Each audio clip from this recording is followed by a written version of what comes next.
बिस्मिल्लाहिर्रहमानिर्रहीम। सैलरी क्या है?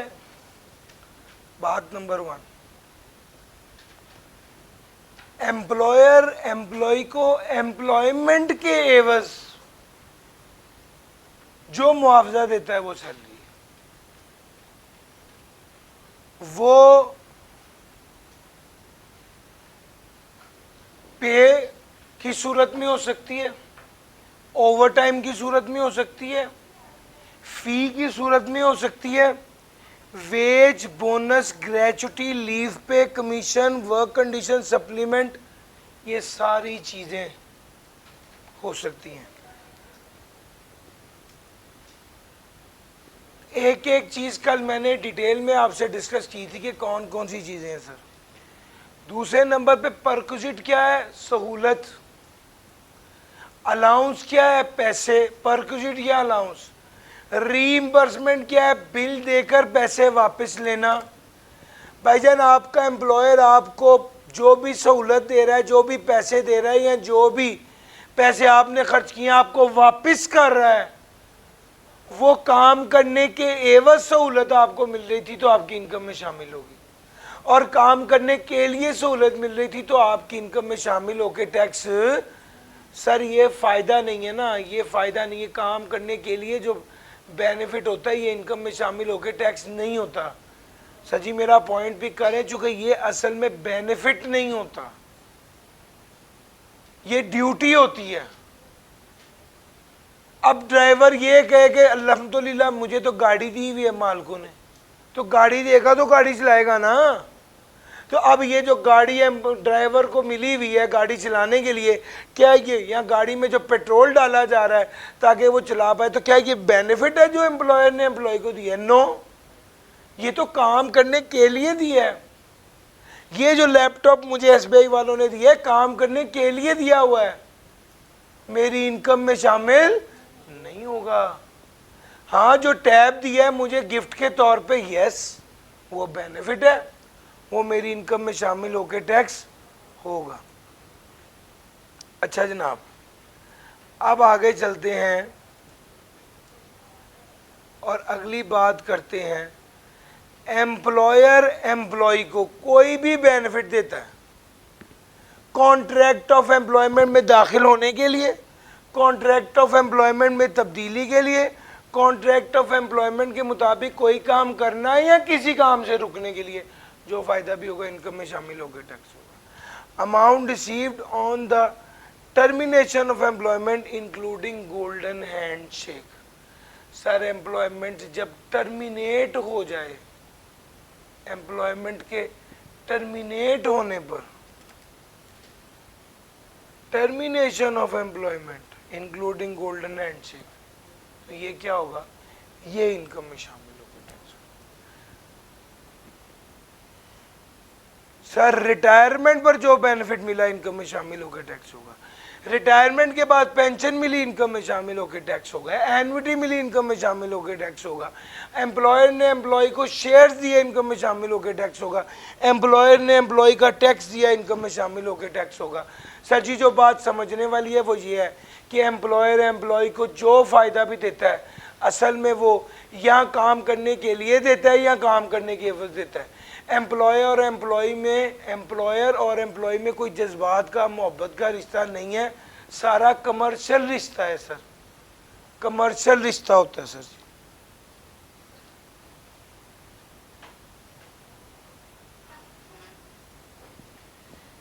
ये देखिएगा भाई, नबील थैंक यू, वो भाई को दे दे। ले सर, ये सारा कमर्शियल रिश्ता होता है, ये सारी बात मैंने कर दी। पीछे वाले 5 चैप्टर कंप्लीट हो गए? नहीं भाईजान, अभी सिर्फ 1 और 4 हुआ है और ये 5वें 2 और 3 रहता है अभी। अच्छा जनाब, अब आगे चलने लगा हूँ डेफिनेशंस की। एम्प्लॉय, एम्प्लॉयर, एम्प्लॉय और एम्प्लॉयमेंट, ये 3 चीज़ें आपके साथ डिस्कस कर दी थी। काम की चीज़, एम्प्लॉयर वो जो मुलाजमत देता है, एम्प्लॉय वो जो तनख्वाह लेता है और काम करता है। एम्प्लॉयमेंट, एम्प्लॉयमेंट में क्या चीज़ है सर जी? एम्प्लॉयमेंट में क्या चीज़ है? इसमें ना डायरेक्टरशिप है, डायरेक्टरशिप और other officer involve in the management of company. position entitling the holder to a fixed remuneration, holding or acting in a public office। Sir ji ये तीनों क्या है? ये एम्प्लॉयमेंट। फिक्स तनख्वाह मिल रही है, आप सरकारी नौकरी कर रहे हैं, या आप कंपनी के डायरेक्टर हैं, तीनों केसेस में समझा जाएगा आप क्या हैं? एम्प्लॉयमेंट कर रहे हैं, नौकरी में। आपके मुल्क का वजीर आजम भी एम्प्लॉयमेंट में समझा जाता है। तो सर समझ आ रही है, चूंकि ये एक पब्लिक ऑफिस है। अच्छा जनाब, ये वाली स्लाइड मैंने जान के छोड़ी है, बाद में करवाऊंगा। कल अगली जो बात हो रही थी रिसीट बेसिस, कब समझा जाएगा सैलरी वसूल हो गई है? जब मैं एक्चुअल में जाके सैलरी लूंगा एसबीआई के ऑफिस से, समझा जाएगा सैलरी वसूल हो गई है। दूसरे नंबर पे, जब मेरी सैलरी अप्लाई की जा रही है, जब सैलरी मेरी है, मैं फोन करके कहता हूं मेरे भाई को, मेरा भाई आ रहा है उसको सैलरी दे दो, समझा जाएगा मैंने सैलरी वसूल कर ली है। Case number 2। Case number 3, when it is made available to the person, जब फोन करके कहा अकाउंट्स ऑफिसर ने सर आपकी सैलरी आ गई है, आके ले लीजिए, समझा जाएगा मैंने सैलरी वसूल कर ली है। यानी जब ये समझा गया मैंने सैलरी वसूल कर ली है, तो इसका मतलब है ये रिसीट हो गई है, और सैलरी रिसीट बेस पर टैक्स होती है। अगर मैं 3 माह की सैलरी एडवांस में ले लूं तो मैंने सैलरी वसूल कर ली है, उस पर टैक्स लग जाएगा। तो मेरी बात समझ आ रही है? एक्रूअल बेस पर नहीं, रिसीट बेस पर। मैंने अभी नौकरी की नहीं, पैसे कमाए नहीं है। वो मेरा पॉइंट पिक कर रहे हो? नौकरी की नहीं, पैसे कमाए नहीं है, वसूल हो गए, इनकम में शामिल हो गए, टैक्स होंगे। इसीलिए मैंने एग्जांपल में देते हुए पहले कहा सर जी जो सैलरी अब 2022 में 8 माह की सैलरी वसूल हुई थी, जबकि पूरे 12 माह नौकरी की थी, तो टैक्स 8 माह की सैलरी पे लगेगा, चूंकि वसूल 8 माह की सैलरी भी है। 2023 में आप 12 माह की सैलरी वसूल हो गई, पिछले 4 माह की सैलरी भी वसूल हो गई, 16 माह की सैलरी वसूल हुई है, तो 16 माह की सैलरी पर ही टैक्स लगेगा। 16 माह की सैलरी पर ही टैक्स लगेगा। सर ये हमारे 2022 और 2023 की बात। अब इसके बाद मैंने आपको डिडक्शन नॉट अलाउड वाली बात कल बताई थी। Deduction not allowed, deduction not allowed क्या है? किन केसेस में डिडक्शन अलाउ नहीं होती? अंडर द हेड सैलरी कोई खर्चा लेस करने की इजाजत, कोई खर्चा लेस नहीं होगा। टर्मिनेशन ऑफ एम्प्लॉयमेंट, ये मैं आपको बाद में करवाता हूं, थोड़ा सा आगे चलना चाह रहा हूं। और आज एक बड़ी अहम बात पहले आपसे डिस्कस करता हूं। सर जी अगर पिछले सालों की सैलरी इस साल मिलने की वजह से मुझ पर हायर रेट पर टैक्स लग गया है, तो मैं कमिश्नर को नोटिस देके कह सकता हूं कि मुझे रिसीट बेसिस पर टैक्स नहीं करो, एक्रूअल बेसिस पर टैक्स करो।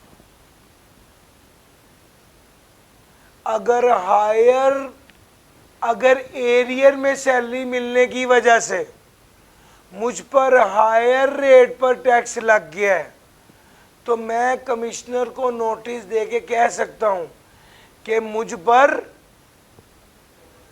मैं कमिश्नर को नोटिस देके कह सकता हूं कि एक्रूअल बेस पर टैक्स लगाओ, रिसीट बेस पर टैक्स ना लगाओ। वही एग्जांपल जो कल कराई थी और अभी दोहराई है, इस पर मैं वापस आ रहा हूं। अब देखो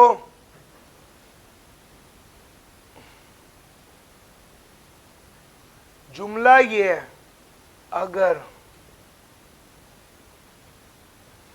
पिछले साल की सैलरी, साल या सालों की सैलरी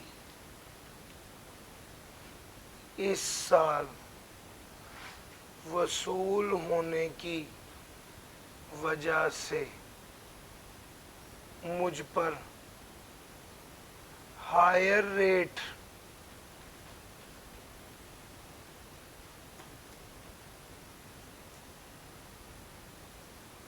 पर टैक्स लग रहा है, तो मैं कमिश्नर को नोटिस देकर कह सकता हूं कि एक्रूअल बेस पर टैक्स लगाए, ना कि रिसीट बेस पर। सर अब इससे ज्यादा सलीस मैं नहीं कर सकता। अब एग्जाम्पल लो, यही एग्जाम्पल 2022 में 8 माह की सैलरी पे टैक्स लगा सिर्फ 5000, 2023 में 16 माह की सैलरी पर टैक्स लग गया 65,000।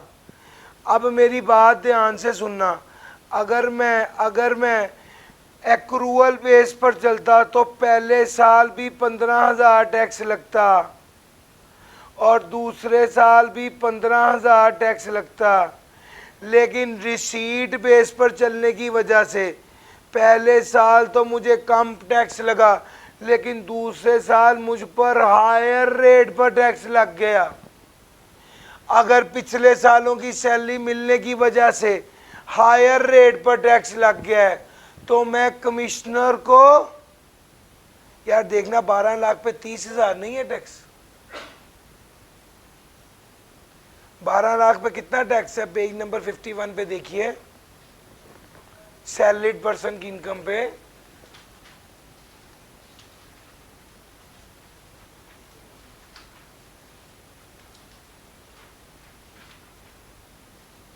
कितना टैक्स है भाई?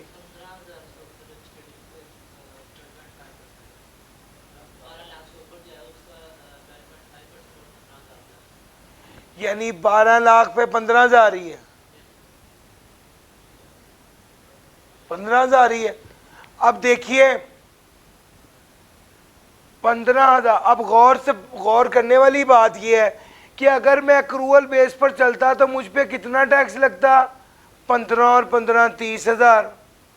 लेकिन रिसीट बेस पर चला, पहले साल तो 5,000 टैक्स लगा, अगले साल पिछले सालों की सैलरी भी इस साल मिलने की वजह से हायर रेट पे टैक्स लग गया। कितना? 65,000। तो मुझे टोटल कितना टैक्स पड़ गया? रिसीट बेस पर टैक्स लग रहा है 70,000 और एक्रूअल बेस पर टैक्स लग रहा है 30,000। तो कमिश्नर को नोटिस दे के कहेंगे भाईजान हमें एक्रूअल बेस पर टैक्स करो, रिसीट बेस पर टैक्स ना करो। क्या मेरा पॉइंट पिक कर गए हैं? ये वाली बात है भाई। इस केस में 15,000 एक्रूअल बेस पर टैक्स लगना था और हम इस तरह टैक्स देंगे। कौन सी वाली भाई? एक्रूअल बेस पर टैक्स लगा है 12 लाख पे एक्रूअल बेस पर टैक्स कितना लग रहा था? 15,000। रिसीट बेस पर पहले साल 8 लाख रुपया मिला तो 5,000 टैक्स था, दूसरे साल 16 लाख मिला तो 65,000 टैक्स था। तो अगर पिछले साल की सैलरी इस साल वसूल होने की वजह से हायर रेट पर टैक्स लग गया है तो कमिश्नर को नोटिस देके कहेंगे कि मुझे एक्रूअल बेस पर टैक्स कर दो, रिसीट बेस पर टैक्स ना करो। इस केस में हम फिर जो एक्रूअल बेस है उसके मुताबिक चल लेंगे। अब यहां पर एक आखिरी बात है जो अक्सर बच्चे मुझसे पूछते हैं, मैं सोच रहा हूं आपने तो नहीं पूछा लेकिन मैं बता दूं कि सर पहले साल तो उसने दिया 5,000 रुपये टैक्स, अब अगले साल वो कितना टैक्स देगा? अगले साल 15,000 ये और पिछले साल का 10, अगले साल 25,000 टैक्स देगा। क्यों? एक्रूअल बेस के मुताबिक इस साल का 15 और पिछले साल का 15 बनता था, पिछले साल का 5 दे दिया, पिछले साल का 10 और इस साल का 15 मिलके 25,000 टैक्स देंगे। और यार मेरा पॉइंट समझ आ गया? ये बात कर रहे हैं सर। जी सर जी।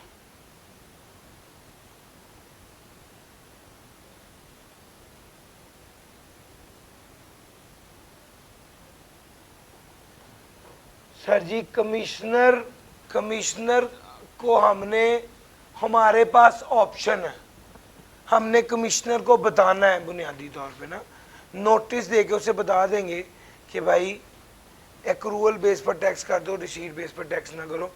एक एग्जांपल भी और करता हूँ ना, आप क्लियर हो जाओगे।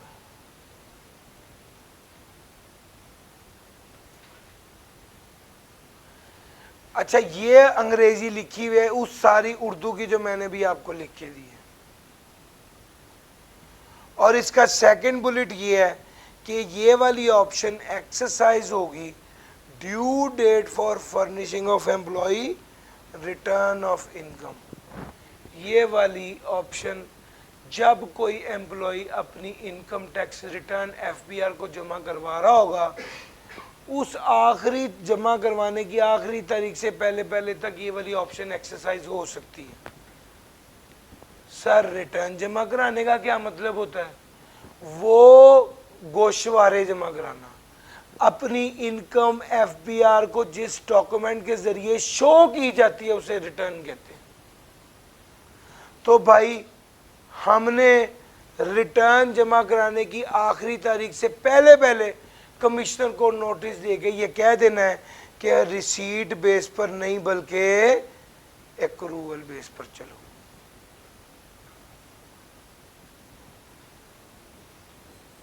टैक्स बॉन्ड बाय एम्प्लॉयर है, जरा इसको भी नहीं डिस्कस करते, मैं चाह रहा हूं कि कुछ अगली बातें डिस्कस करूं। अलबत्ता ये वाली बात मैं आपसे कर लेता हूं।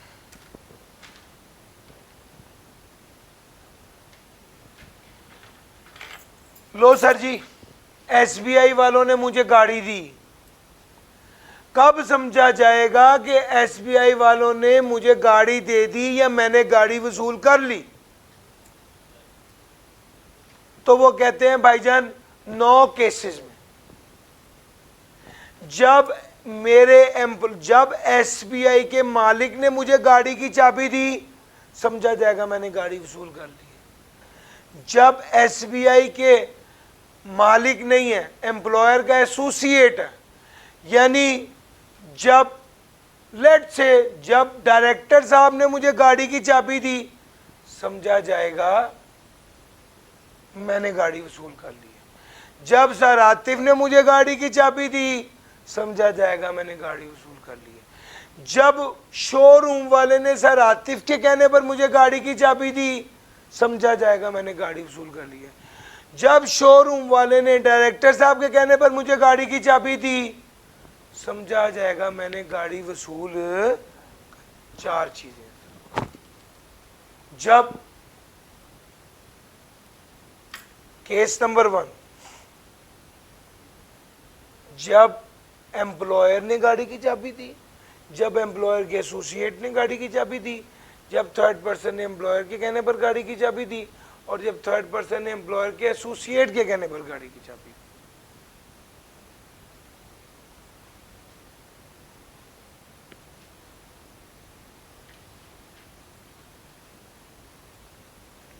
चार बातें हो गई।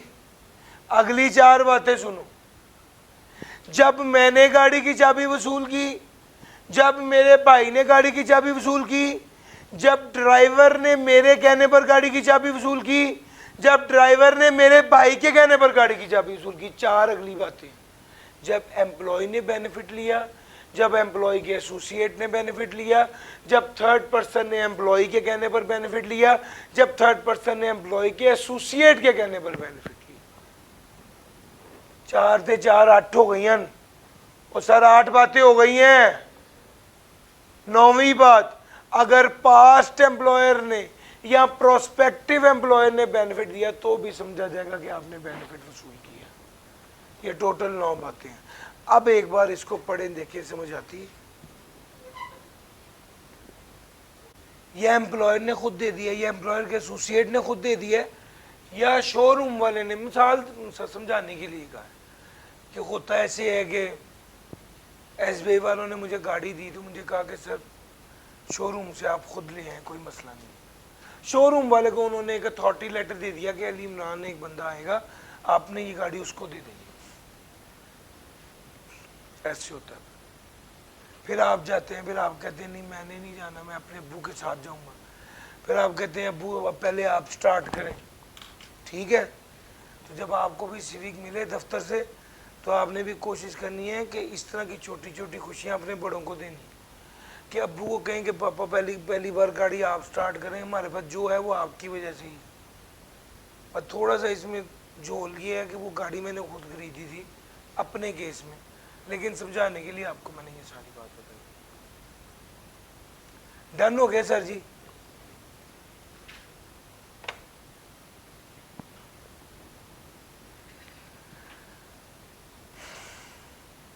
चलूं आगे सर जी?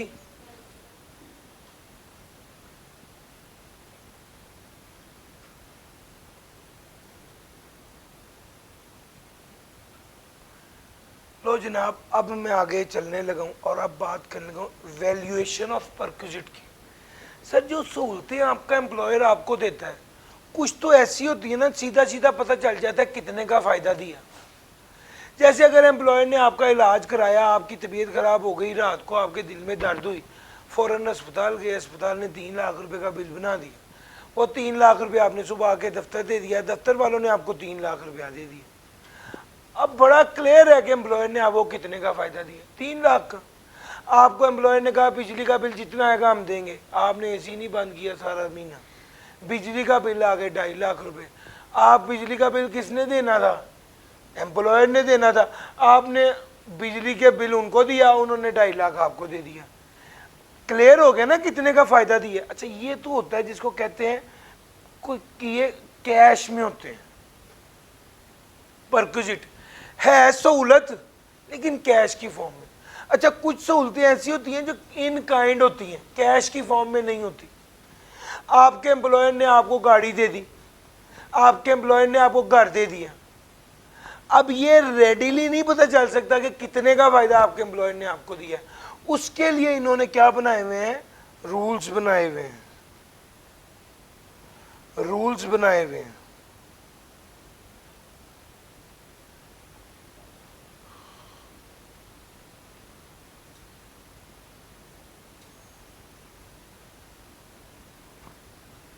जी सर जी, ये देखिएगा, उसके लिए रूल्स बनाए हुए हैं। वो रूल्स क्या है, 1 बाय 1 आपके साथ डिस्कस करने लगा हूं। सबसे पहला है कन्वेंस।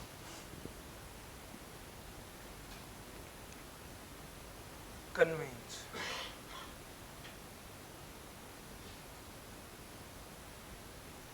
सर अगर आपके एम्प्लॉयर ने आपको गाड़ी दी तो उस पर वो कितनी अमाउंट आपकी इनकम में शामिल होकर टैक्स होगी, इसको पता चलाना है।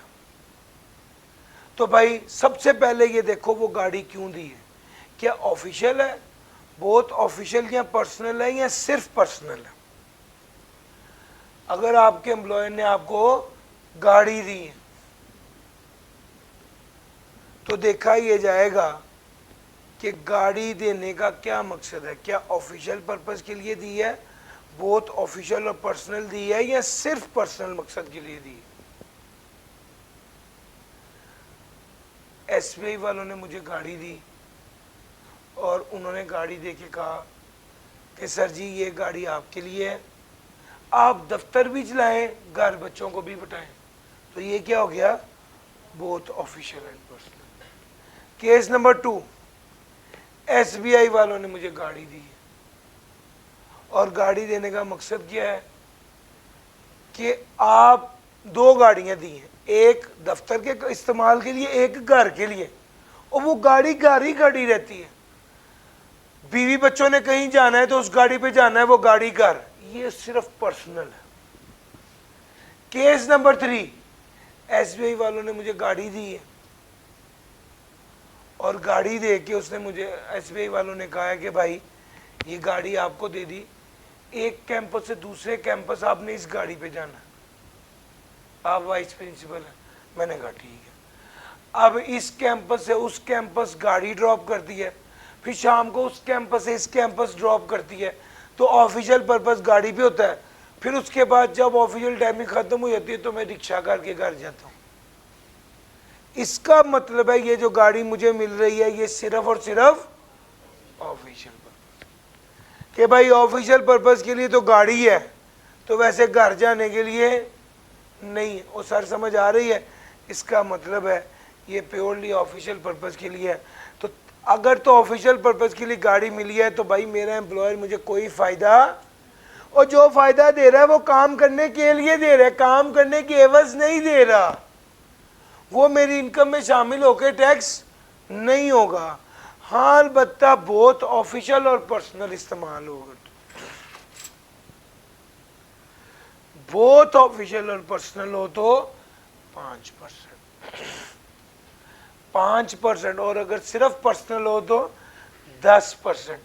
अब आप सोचोगे कि सर 5% या 10% किस चीज का, तो मैं आपसे पूछूंगा भाई आप मुझे बताओ गाड़ी ओन्ड है या लीज है? गाड़ी इदारे की अपनी है या इदारे ने किस्तों पे ली है? अगर गाड़ी इदारे की अपनी है तो कॉस्ट का 5%, और अगर गाड़ी किस्तों पे ली है तो फेयर मार्केट वैल्यू का 5%।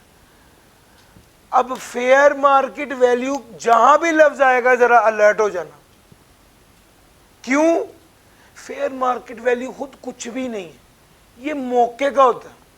यार वो एक पंजाबी की मिसाल ज़हन में आ गई कि फल मौसम दा ते गल वेले दी।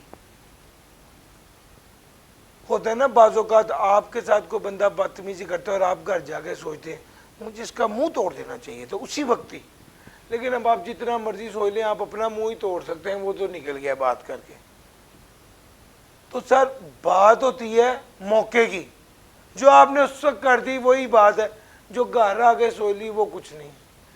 इसी तरह फेयर मार्केट वैल्यू भी मौके की होती है। जब आ जाए लफ्ज फेयर मार्केट वैल्यू तो फिर फौरन देखे भाई किसकी फेयर मार्केट, किस मौके की। ईयर एंड की फेयर मार्केट वैल्यू, जिस दिन टैक्स कैलकुलेट करें उस दिन की फेयर मार्केट वैल्यू, या जिस दिन गाड़ी दी थी उस दिन की फेयर मार्केट वैल्यू? नहीं, जिस दिन गाड़ी किस्तों पर ली थी उस दिन की फेयर मार्केट वैल्यू। और यार मेरी बात समझ आ रही है? लो सर, इसी तरह ही अगर गाड़ी पर्सनल यूज के लिए है तो भी कॉस्ट और fair market value of at the start of the lease. तो जब भी फेयर मार्केट वैल्यू पढ़े तो फेयर मार्केट वैल्यू पढ़ के इजी नहीं होना, और ध्यान से पढ़े फेयर मार्केट वैल्यू किस मौके की। It is very crucial. Purpose भी पता चल गया, अमाउंट भी पता चल गई। तीसरा ड्यूरेशन। ड्यूरेशन क्या होगी? ये 12/12 भी हो सकती है, ये 6/12 भी हो सकती है। ये सर जी कितना अर्सा गाड़ी आपके पास रही? अगर पूरा साल रही तो 12/12, अगर 6 माह रही तो 6/12, और अगर 3 माह रही तो 3/12। ओ भाई मेरी बात समझ आ रही है? 12/12, 6/12 और 3/12।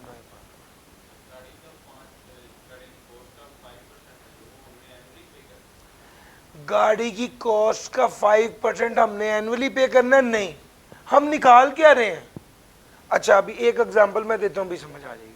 सर एसबीआई वालों ने अली इमरान को एक गाड़ी दी जिसकी कीमत, मिसाल ले लीजिए 4 मिलियन। ये उन्होंने मुझे पता है कब दी है गाड़ी? 1/1/2024 में। किस मकसद के लिए? For both personal and official purpose. अब वो आपको कह ये रहा है कि मुझे ये बताएं कि एसबीआई वाला एम्प्लॉयर ने एम्प्लॉय को जो गाड़ी दी है तो कितना बेनिफिट दिया है। अब गाड़ी देने से जो बेनिफिट एसबीआई वालों ने अली इमरान को दिया है वो हमने कैलकुलेट करना है इस रूल के जरिए। तो एसबीआई वालों ने गाड़ी अली इमरान को दी तो कितने का बेनिफिट दिया। सबसे पहले ये देखा जाएगा गाड़ी किस मकसद के लिए दी है। स्टेप नंबर 1 ऑफिशियल और पर्सनल, तो क्या लिख दूंगा 5। स्टेप नंबर 2 गाड़ी ओन्ड है या लीज्ड है। अगर कुछ ना दिया हो तो अंडरस्टूड है कि ओन्ड है। ओन्ड होगी तो कॉस्ट का। कितने महीने के लिए मेरे पास रही। सर जी मेरा टैक्स ईयर 2024 है जो ख़त्म कब होता है 30/6/2024 को। मुझे गाड़ी 1 जनवरी को मिली है तो ओ भाई मेरी बात पिक कर रहे हो। ये स्टोरी है जी, बताइएगा।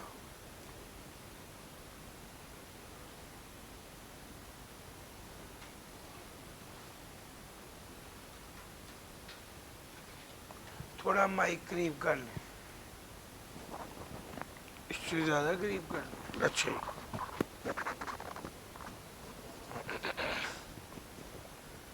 जी सर जी।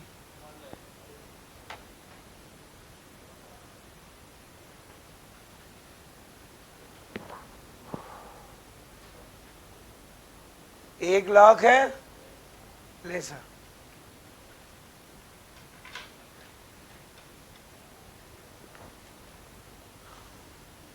सर जी एक आध स्टूडेंट और बताइए 1 लाख ही बन रहा है और मुश्किल तो नहीं लग रहा। ये स्टोरी हूँ सारा कुछ पढ़ने के बाद नतीजा जब भी एम्प्लॉयर एम्प्लॉय को गाड़ी देगा तो आपने स्टेप नंबर 1 क्या देखना है, किस मकसद के लिए दी है, पर्सनल या ऑफिशियल या बोथ पर्सनल और ऑफिशियल। अगर पर्सनल हो तो 10%, पर्सनल और ऑफिशियल दोनों हो 5%, और अगर ऑफिशियल हो तो कुछ भी नहीं। दूसरे स्टेप में क्या देखना है, सर गाड़ी कंपनी की अपनी है या कंपनी ने भी किस्तों पे ली हुई है।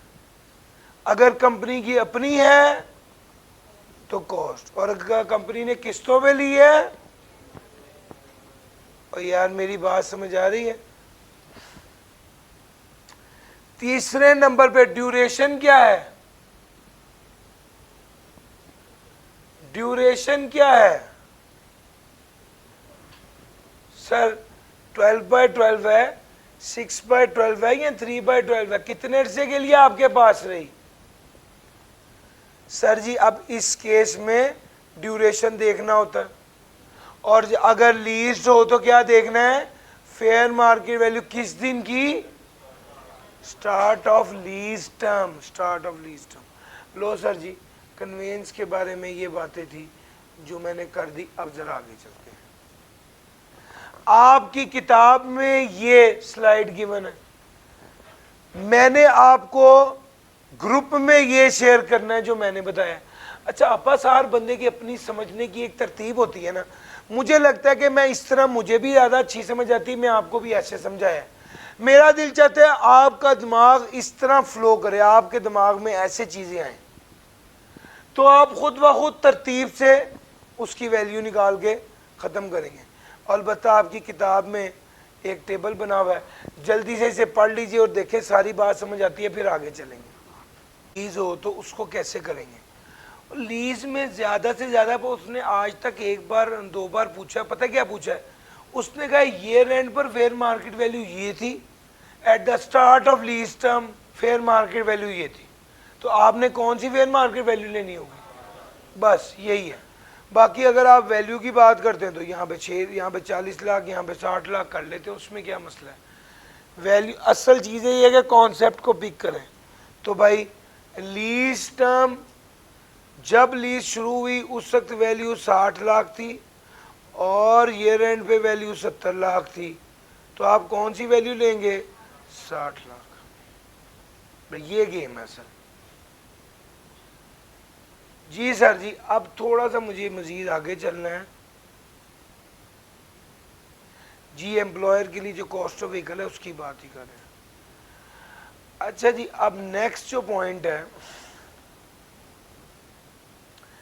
E4 आपकी होम असाइनमेंट। जितनी डिटेल से मैंने ये डिस्कस करा दिया है ना, बस होम असाइनमेंट है आपकी ये। एकोमोडेशन,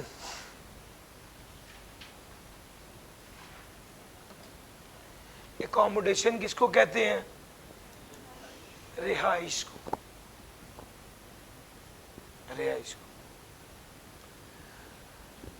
बाज़ औक़ात एम्प्लॉयर एम्प्लॉय को कहते हैं मैं तुम्हें रिहाइश दूंगा, एकोमोडेशन दूंगा, तो वो भी एक सहूलत है जो एम्प्लॉयर एम्प्लॉय को देगा। एम्प्लॉय की इनकम में शामिल होकर टैक्स भी होगी। अब जब रिहाइश की बात करते हैं तो उसमें वो कहता है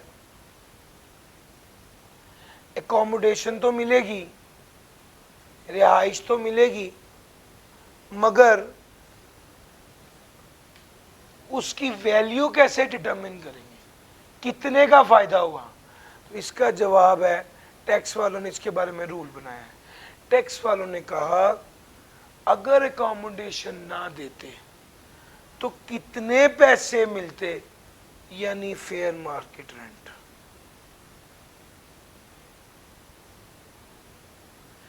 अगर आप उस बंदे को, अपने एम्प्लॉय को एकोमोडेशन ना देते तो कितने पैसे मिलते? दूसरा 45% of minimum time scale whichever is higher. Fair market rent या 45% of minimum time scale whichever is higher. अब एक सवाल अगला पैदा होता है, सर ये मिनिमम टाइम स्केल क्या है, MTS क्या होता है? जी मैं बताता हूँ सर जी, जिन इदारों में स्केल्स होते हैं ना, 17वां ग्रेड, 18वां ग्रेड, 19वां ग्रेड, जिन इदारों में स्केल्स होते हैं, ये वहाँ पर रूल अप्लाई होता है। क्या कि सर एक बंदा है, उसका 17th स्केल है, उसकी सैलरी होती है 1.5 लाख, इंक्रीमेंट होगा 25,000 का, मैक्सिमम सैलरी होगी 2.5 लाख। तो इस 17वें स्केल की salary 1.5 lakh, minimum salary 1.5 lakh, increment 2.5 lakh, maximum scale की सैलरी क्या होगी? इंक्रीमेंट 25,000 और मैक्सिमम 2.5 लाख। तो भाई मैक्सिमम सैलरी कितनी होगी? 2.5 लाख होगी। तो this minimum salary of a particular scale is minimum time scale। Mister Arshad जो कि 17th ग्रेड के एम्प्लॉई हैं, मिस्टर अरशद जो 17th ग्रेड के एम्प्लॉई हैं, उनकी सैलरी कितनी है? मिस्टर अरशद जो 17th ग्रेड के एम्प्लॉई हैं, उनकी सैलरी कितनी है?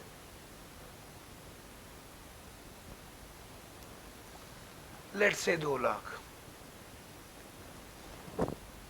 सैलरी 2 लाख है।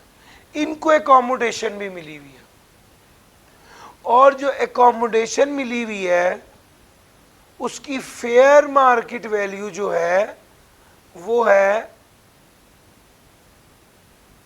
60,000 पर मंथ।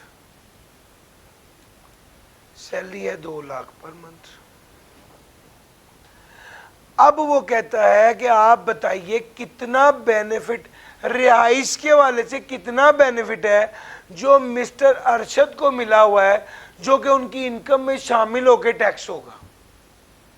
तो इसका जवाब है कि भाई हमने रूल क्या पढ़ा है, 45% of minimum time scale.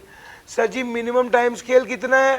1.5 lakh multiply by 12, इसका 45% ले लो, और फेयर मार्केट वैल्यू कितनी थी?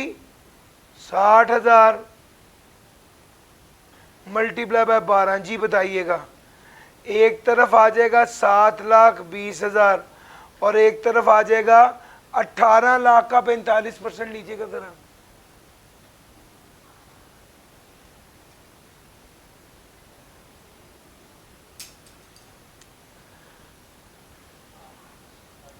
$8,10,000। तो भैया उसने कहा higher of fair market rent या मिनिमम टाइम स्केल का 45%, विच एवर इज हायर। अब कितनी amount income from income under the head salary tax होगी अकोमोडेशन के बेनिफिट के तौर पे। ओए मुश्किल तो नहीं लग रहा सर, ये असल गेम है। अब दो बातें, एक बात और रह गई, फिर ये वाला टॉपिक क्लियर। अब अगली बात ये है कि सर जी अगर एक बंदा रेलवे में काम करता है, उसको घर मिला हुआ है लाहौर में, और एक बंदा उसी ग्रेड का काम करता है रेलवे में, उसको घर मिला हुआ है चीचा वतनी। अब सर मसला ये है कि लाहौर में वैल्यू और है रिहाइश की, और चीचा वतनी में वैल्यू और। अब मुसीबत ये होती है कि क्या करेंगे, फिर कैसे करेंगे। तो भाई उसने कहा कुछ केसेस में जहां पर टैक्स वाले खास तौर पे कह दें, वहां पर फिर 45% नहीं बल्कि 30% ऑफ मिनिमम टाइम स्केल लिया जाता है। भाई मेरी बात पिक कर रहे हो, जहां पे टैक्स वाले खास तौर पे कह दें वहां पर 45% नहीं बल्कि 30% ऑफ मिनिमम टाइम स्केल लेते हैं। अगली बात, सर जी अगर सवाल में उसने कहा हो कि वो तो प्राइवेट कंपनी में नौकरी करता है और बेसिक सैलरी दी है, उसने मिनिमम टाइम स्केल नहीं दिया हुआ, तो क्या करेंगे। तो अगर मिनिमम टाइम स्केल नहीं दिया हुआ तो कोई बात नहीं, इसको छोड़ देंगे, बेसिक सैलरी ले लेंगे। अगर एक सवाल है उसमें उसने मिनिमम टाइम स्केल और बेसिक सैलरी दोनों दिए हुए, तो क्या करेंगे, मिनिमम टाइम स्केल लेंगे। भैया प्रेफर्ड मिनिमम टाइम स्केल है, अगर वो ना हो तो बेसिक सैलरी। यार मेरा पॉइंट पिक कर गए हो यार, मैं मैक्सिमम डिटेलिंग आपको बता रहा हूँ, छोटी से छोटी क्या क्या बात आ सकती है सारी डिस्कस कर रहा हूँ, और मैंने इसके सारे पहलू डिस्कस कर लिए हैं। एक बार बस ये चाहता हूँ कि यार ये मिट जाए और आप साफ सुथरा एक बार इसको रीड कर लें, फिर मैं आगे चलूँ।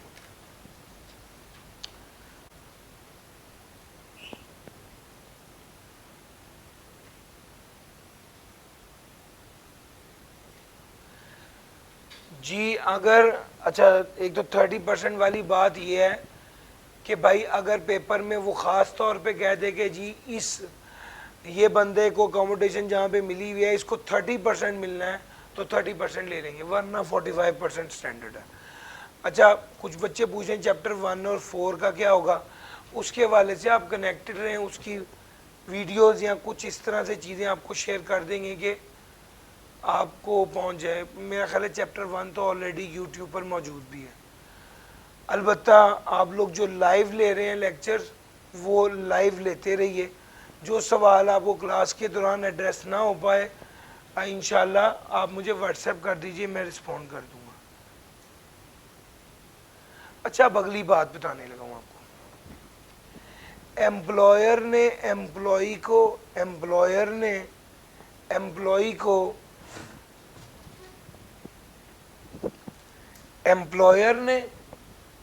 एम्प्लॉई पानी प्लीज दे दीजिए।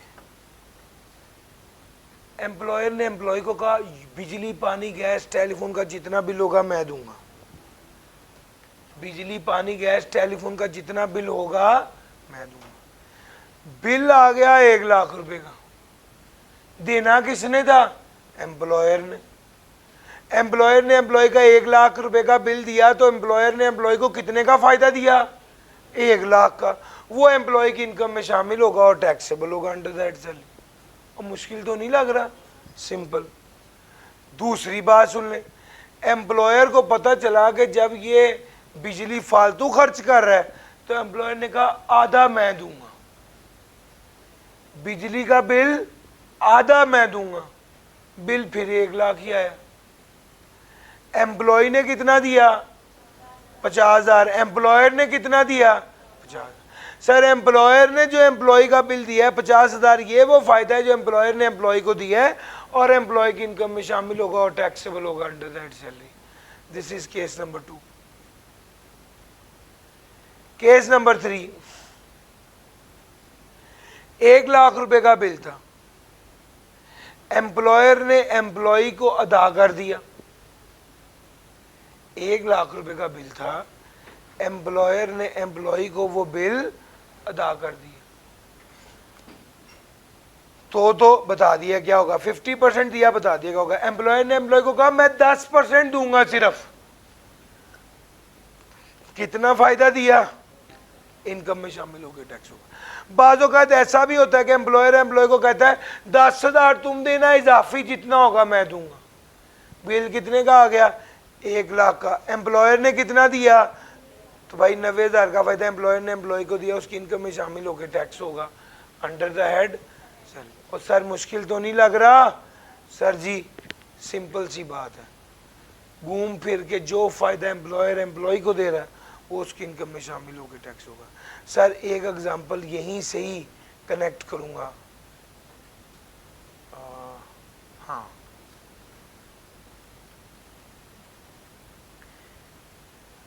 एम्प्लॉयर ने एम्प्लॉय को कहा मैं तुम्हें डोमेस्टिक सर्वेंट रख के दूंगा। एसबीआई वालों ने मुझे बावर्ची भी दिया हुआ है खाने बनाने के लिए, सिक्योरिटी गार्ड भी दिया हुआ है मेरी सिक्योरिटी के लिए, घर के बाग के लिए गार्डनर भी दिया हुआ है और टीएस भी दिए हुए। अब सवाल ये पैदा होता है क्या इन सारों की सैलरी, यार फायदा तो एसबीआई वाला मुझे दे रहे ना, तो क्या इनकी सैलरी मेरी इनकम में शामिल होकर टैक्स होगी? The answer is yes.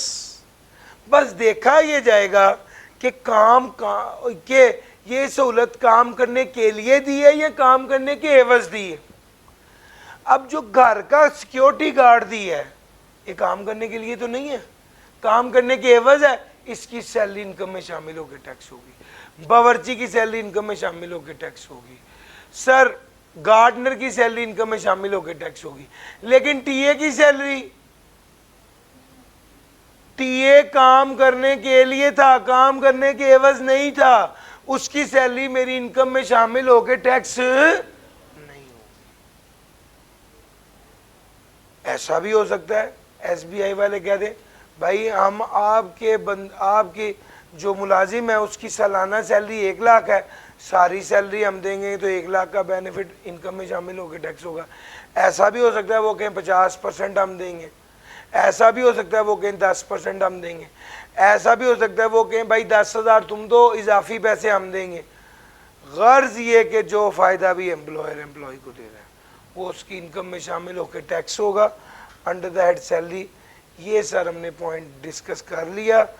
अब इसके बाद आगे चलते हैं और बात करते हैं utilities and service of domestic servants. Please इसको एक बार पढ़ लीजिए ये दोनों बातें, फिर आगे चलूँगा। कोई सवाल पूछना पसंद करेंगे आप लोग?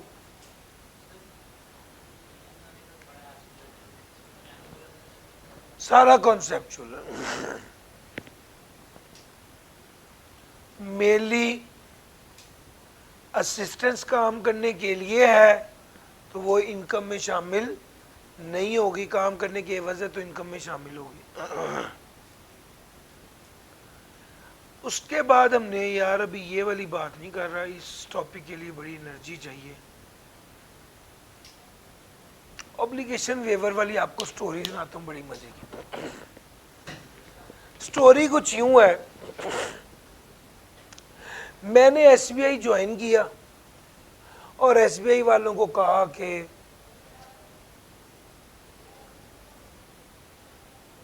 मैं बड़ी ईमानदारी से पढ़ा रहा हूँ और पढ़ाता रहूँगा इंशाल्लाह। उन्होंने कहा जी बहुत अच्छी बात है। 6 माह बाद क्या हुआ, एसबीआई वालों से मैंने लोन ले लिया 50 लाख। जब मैंने लोन लिया तो चूंकि मैंने लोन ले लिया उनसे, मैंने छुट्टियां शुरू कर दी। वो कहें सर आपने तो पिछले सेशन में एक छुट्टी भी नहीं की, इस सेशन में जब का लोन लिया आप आ ही नहीं रहे। मैंने कहा जी बात असल में ये है कि मुझे अब शर्म बड़ी आ रही है कि मैं आप लोगों का मखरूज हो गया हूँ, तो मैं अब आपसे नज़रें किस तरह मिलाऊँ। उन्होंने कहा कि सर अब आपने लोन लिया है तो मखरूज तो आपने इसीलिए ही हुए हैं। तो मैंने कहा सर इसीलिए मैं आ नहीं रहा। उन्होंने कहा कि भाई अब आप नहीं आ रहे, बच्चे रोज़ कहते हैं कि सर नहीं आए, अब क्या करें, अब इसका क्या हल है। मैंने कहा सर आप मुझे लोन माफ़ कर दो। अगर आपने लोन माफ़ कर दिया तो मेरी जो टेंशन है और शर्मिंदगी है वो ख़त्म हो जाएगी। SBI वालों ने मुझे लोन माफ़ कर दिया। अब इस केस में SBI वालों ने जो लोन मुझे माफ़ किया है ये मेरी इनकम में शामिल होगा और टैक्सेबल होगा अंडर द हेड सैलरी। इसको कहते हैं लोन वेवर। क्या कहते हैं? Loan waiver.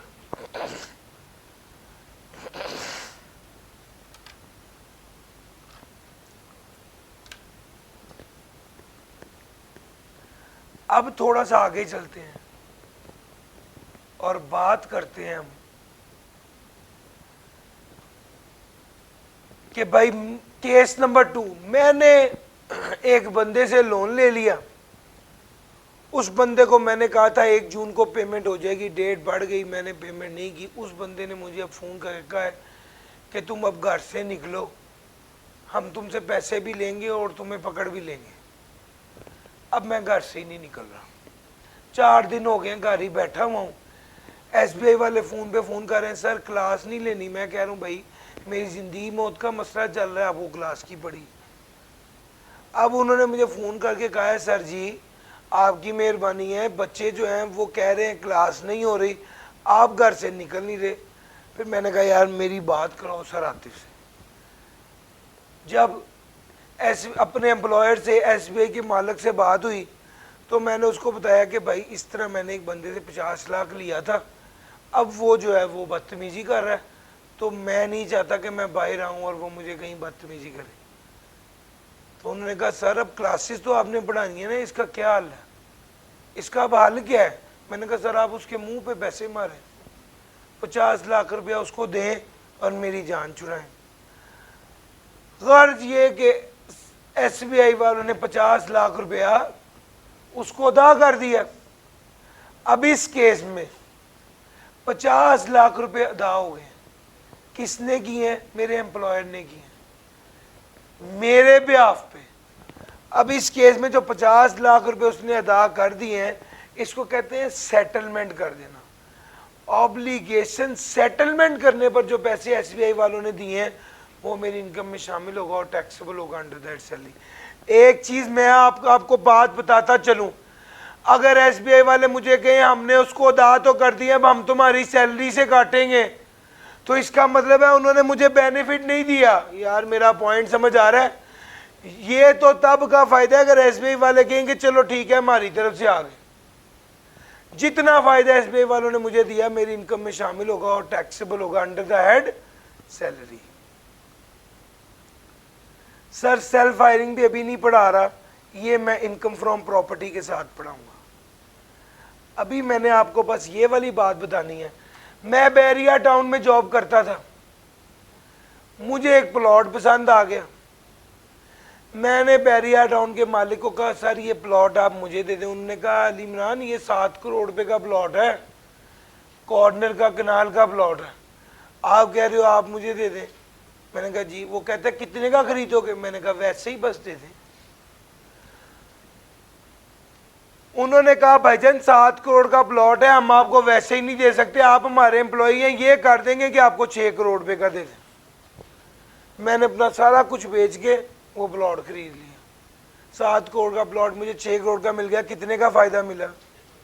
सर ये फ़ायदा मुझे इसलिए मिला चूँकि मैं एम्प्लॉई हूँ, एम्प्लॉयर ने एम्प्लॉय को फ़ायदा दिया, इनकम में शामिल होगा और टैक्सेबल होगा अंडर द हेड।